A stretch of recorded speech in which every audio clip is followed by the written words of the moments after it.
Kumbh Mela viral స్టార్గా పేరొందిన Mona Lisa Bhosle వివాదంలో అనూహ్య మలుపు చోటు చేసుకుంది. మధ్యప్రదేశ్ పోలీసులు తనను బలవంతంగా సొంతూరికి తీసుకెళ్లే అవకాశం ఉందని ఆందోళన వ్యక్తం చేస్తూ తనకు రక్షణ కల్పించాలని కేరళ ముఖ్యమంత్రి పినరయి విజయన్కు కొచ్చి నగర పోలీస్ కమిషనర్ పుట్ట విమలాదిత్యకు ఆమె లేఖ రాసింది. తాను 18 ఏళ్లు నిండిన మేజర్నని ఆమె ఆ లేఖలో స్పష్టం చేసింది. మోనాలిసా ఆమె భర్త ఫర్మాన్ ఖాన్ పైన నమోదైన ఫోక్సో చట్టం కేసుకు సంబంధించి వారి వాగ్మూలాలను నమోదు చేసేందుకు మధ్యప్రదేశ్ పోలీసు బృందం కొచ్చికి చేరుకున్న సమయంలో ఈ పరిణామం జరిగింది.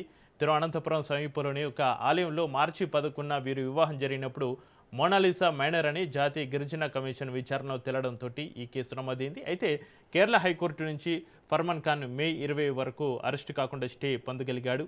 ఈ వివాదం కేరళలో రాజకీయ దుమారం రేపింది. అధికార సిపిఎం నేతల అండతోనే మైనర్ బాలిక వివాహం జరిగిందని రాష్ట్ర బీజేపీ ప్రధాన కార్యదర్శి ఎస్ సురేష్ ఆరోపించారు.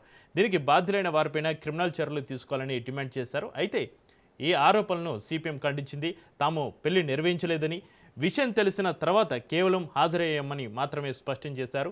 ఇక మరోవైపు మోనాలిసా తల్లి లతా భోస్లే తన కుమార్తె 2009 డిసెంబర్లో జన్మించిందని, ఆమె మైనర్ అని వాదిస్తోంది.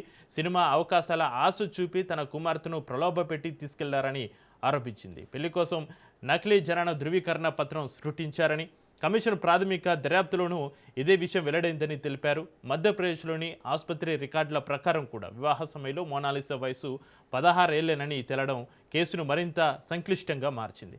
ప్రస్తుతం ఈ కేసుపైన విచారణను తీవ్రతరం చేసిన గిరిజన కమిషన్ కేరళ, మధ్యప్రదేశ్ రాష్ట్రాల సీనియర్ పోలీస్ అధికారులను ఢిల్లీకి విచారణకు హాజరు కావాలని ఆదేశించింది. ఒకవైపు తాను మేజర్నని మోనాలిసా కేరళలో రక్షణ కోరుతుండగా, ఆమె కుటుంబం, మధ్యప్రదేశ్ అధికారులు మాత్రం ఆమె మైనర్ అని చెప్పడంతో ఈ కేసు రెండు రాష్ట్రాల మధ్య సంక్లిష్టమైన చట్టపరమైన రాజకీయ పోరాటంగా మారింది.